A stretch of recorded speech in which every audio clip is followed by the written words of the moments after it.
We're trying to expand the senior team in a way that allows us to meet those needs. We want to deny Hillary Clinton the Oval Office and make good on the promise to millions and millions and millions of Americans who have expressed their support for Donald Trump in the primaries and also in the general.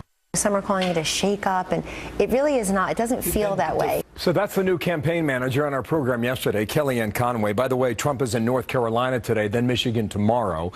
Conway's brought in as part of a second campaign shakeup, and Sarah Huckabee Sanders, senior advisor to the Trump team out of Arkansas. And Sarah, good morning and welcome back to our program here. Good morning, Bill. Kellyanne said a lot yesterday, but today she said even more. She said Trump needs people who are like him. That's a quote. What does that mean?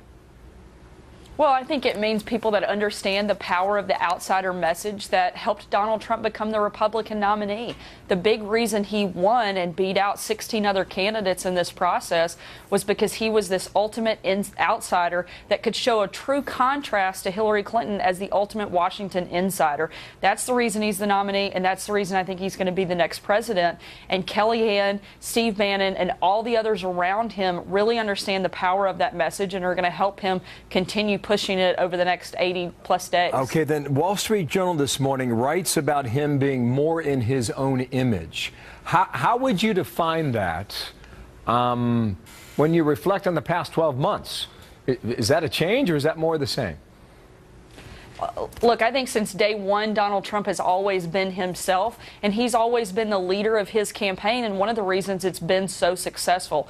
Anytime you try to change a candidate, I think you have a big problem in that, whether you're running for a county commissioner's race or president of the United States. People want authenticity, and that's why they love Donald Trump, because he is who he says he is. Wow, you know, and on that point, Sarah, you know, it's being written that these reports that people were coming to him over the weekend saying that he was now being a puppet of his own campaign, and that ticked him off.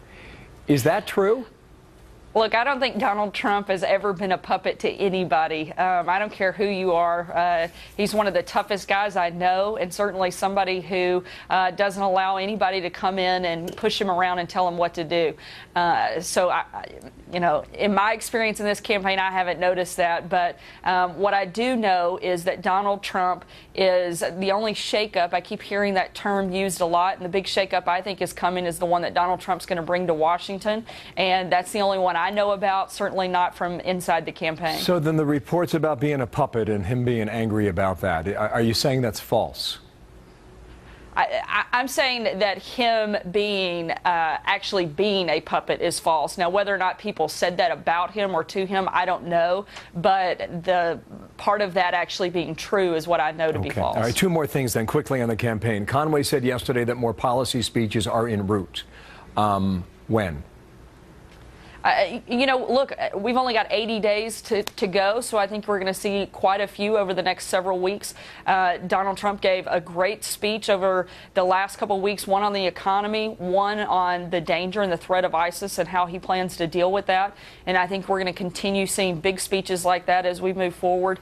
Again, we've got a consolidated timetable here, so I think you'll see quite a few coming up very soon. And it seems that you and others within the campaign are very happy about the past week, too, so we will see how that unfolds. TV ads start tomorrow, Ohio, Florida, North Carolina, and Pennsylvania. What can you tell our viewers about his message in those TV spots?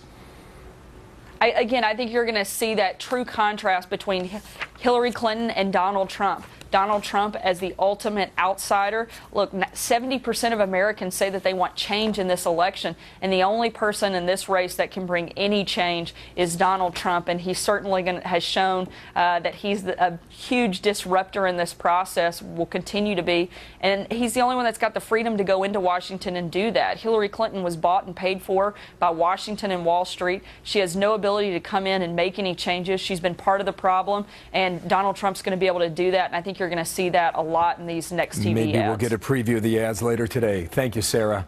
Sarah Huckabee Sanders there in Little Rock. Thanks for coming back here. Martha, what's next?